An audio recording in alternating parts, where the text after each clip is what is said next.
Ghana Boundary Commission inspect boundary demarcations at Paga. Chief Imam cautions Zongo youth against being used as agent for political violence. 9 persons arrested over false claims of missing genitals. Implement actions on right to health for most vulnerable, UNDP to Ghana. Let's recognize Agency of Climate Crisis, impact of public health. Abibin Struma Foundation. Now the news in detail. The Ghana Boundary Commission and its counterpart in Burkina Faso have inspected international boundary pillars at Paga, Upper East region for first-hand observation on boundary line encroachment.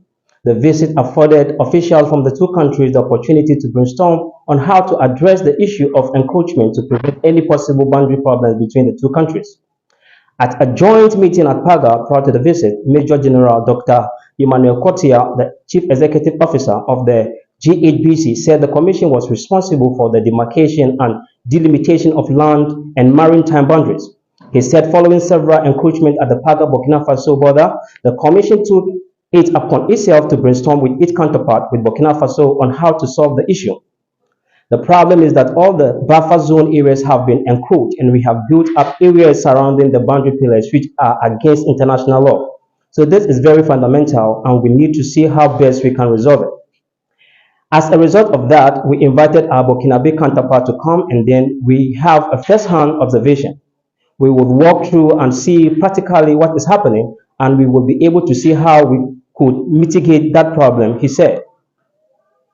He said Burkina Faso had managed to move its border line forward to cover the gap that was created.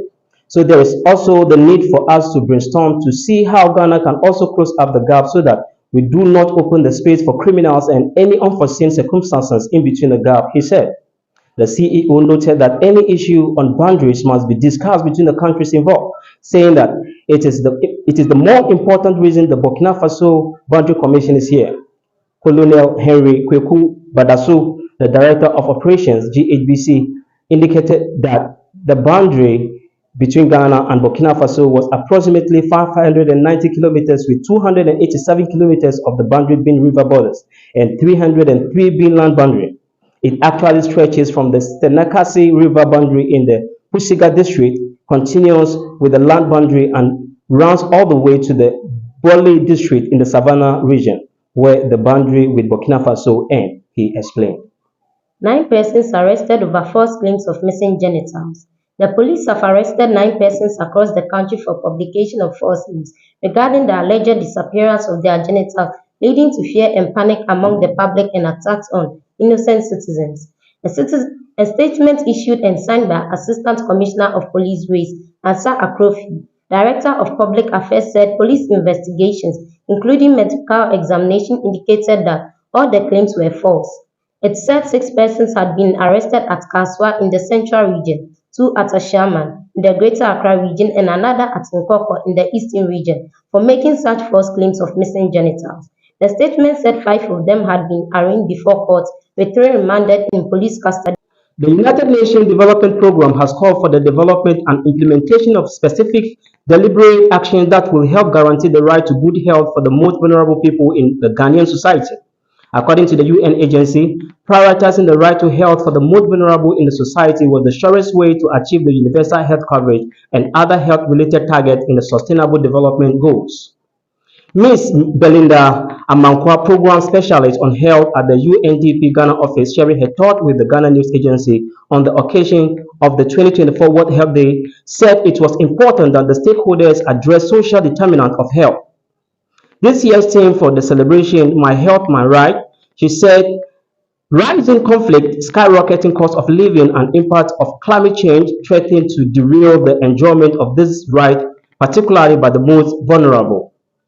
Furthermore, the Sustainable Development Goals report for 2023 shows that the world is off track to achieve SDG target on HIV, malaria, tuberculosis, and insufficient progress has been made to expand universal health coverage.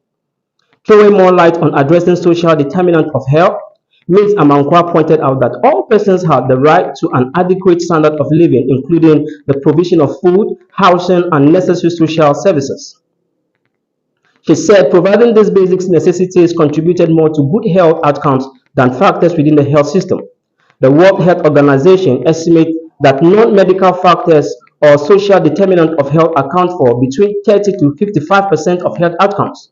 Thus, prioritizing the right to health would require that we go beyond the health sector and address the general condition in which people live and grow, she explained. As part of effort to help pupils of Sanso Methodist Primary School in the Obuasi municipality to make informed career choices, authorities of the school have been inviting various professionals to engage the pupils of their line of work. The goal is to expose the children to various professions to enable them to adopt a good career path as they go through the academic meal. In line with the initiative, the school recently engaged a legal practitioner to interact with them on how they could develop their aspirations as and achieve their potentials in the legal profession. The latest to be invited to the school were officials of the National Ambulance Service, who engaged the pupils on basic life support techniques. They were taken through cardiopulmonary resuscitation, choking management, and blood control techniques, with 250 pupils and staff of the school benefiting from the exercise. Mr. Francis Crimson, the Obuasi Municipal Director of the National Ambulance Service, said the invitation was in line with their outreach program targeted at educating students at the basic and senior high school on basic life support mechanisms. He also took the children through the core mandate of the service, which is the provision of pre-hospital emergency care services to the populace, and stated that the service also helped in public safety during national disasters. He was optimistic that the education will go a long way to shape their ideas and knowledge on basic disaster response or first aid. Though handicapped, the service, with the support of Obuasi Municipal Assembly, will continue to carry out its mandate and will speed up its effort to offer public safety education to schools.